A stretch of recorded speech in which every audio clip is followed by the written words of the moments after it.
Yang pertama, ilmu itu tadi, yaitu ilmu yang membuat kita tahu bahwa ibadah-ibadah kita sudah memenuhi syarat-syarat, rukun-rukun dan semua yang harus dipenuhi agar ibadah kita dikatakan sah gitu.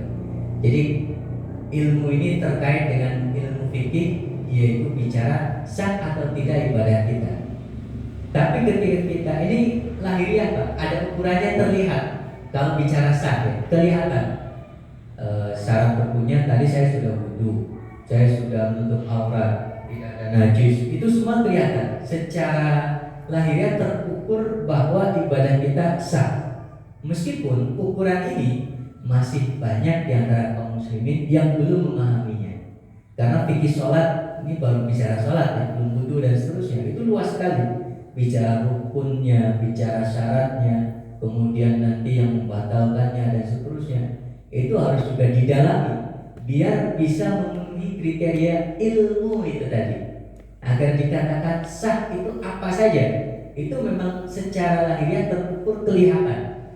Gampangnya kalau kita memang tidak punya ilmunya, bolehlah kita mendemonstrasikan sholat kita, diperlihatkan kepada orang yang ahli, sholat kita sah atau enggak nih gitu.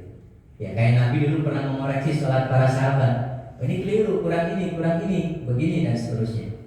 Itu kriteria atau syarat pertama agar ibadah kita diterima. Yang terukur, yang kita bisa lihat atau bisa dilihat oleh orang yang ahli.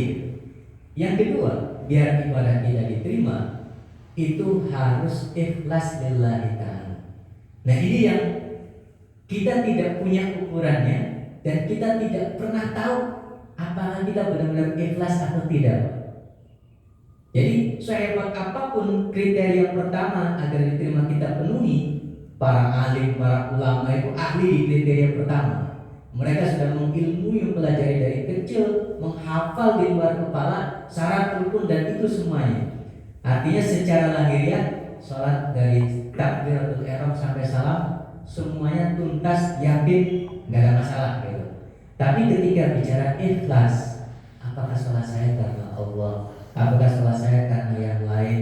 Atau jangan-jangan hanya karena rutinitas? Atau jangan-jangan hanya karena apa dan seterusnya? Itu yang membuat kemudian mereka punya keraguan ya Allah. Engkau pasti menerima amalan yang sesuai dengan persyaratannya. Dan cuma syarat yang kedua ini saya apakah sesuai atau tidak? Mereka ragu-ragu Pak.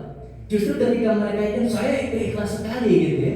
Itu malah di dalam kajian akhlak atau tasawuf atau suluk atau tazkiyatun nufus dipertanyakan keikhlasan orang yang betul-betul yakin bahwa dia ikhlas lillahi ta'ala. Karena orang yang ikhlas justru mempertanyakan apakah ikhlas atau tidak. Yang jelas saya sudah berusaha ikhlas, mudah-mudahan beneran ikhlas. Nah poin yang kedua inilah yang membuat para ulama kita termasuk para sahabat itu tadi sampai ya Allah terima gitu. Masih terus berdoa berbulan-bulan lamanya agar diterima gitu. Bukan mereka tidak yakin bahwa Allah tidak menerima gitu. Allah pasti menerima asal memenuhi syarat itu tadi. Karena Allah tidak akan menzalimi orang yang sudah memenuhi syarat. Cuma syarat yang kedua ini mereka tidak pernah yakin. Justru dengan ketidakyakinan itulah saya sebagai pihak yang di luar, para ulama ini benar-benar ikhlas gitu. Karena tidak pernah mengakui keikhlasannya gitu. Jadi yang di luar, kita yang di luar, para ulama ini diterima gitu. Itu kita bicara tentang aturan-aturan keterterimaan amal ibadah kita di sisi Allah Subhanahu wa ta'ala. Nah terkait amalan selanjutnya yang membuat kemudian amalan terhapus dan seterusnya, itu memang perlu kita khawatirkan. Tapi itu sudah di luar tentang ibadah yang hari ini itu sendiri. Ya, itu dua hal yang terkait tapi itu di luar. Nah, tentang amalan ibadah kita diterima atau tidak, meskipun mereka tidak yakin, tapi para ulama kita juga memberikan semacam tanda-tanda, semacam alamat, semacam indikasi kayaknya diterima, tapi tidak menjadi sebuah keyakinan, hanya semacam kayaknya diterima. Apa? Misalnya Al-Imam Al-Hasan Al-Basri itu mengatakan, jazaa'ul hasanati al-hasanatu ba'da wa jazaa'us sayyi'ati as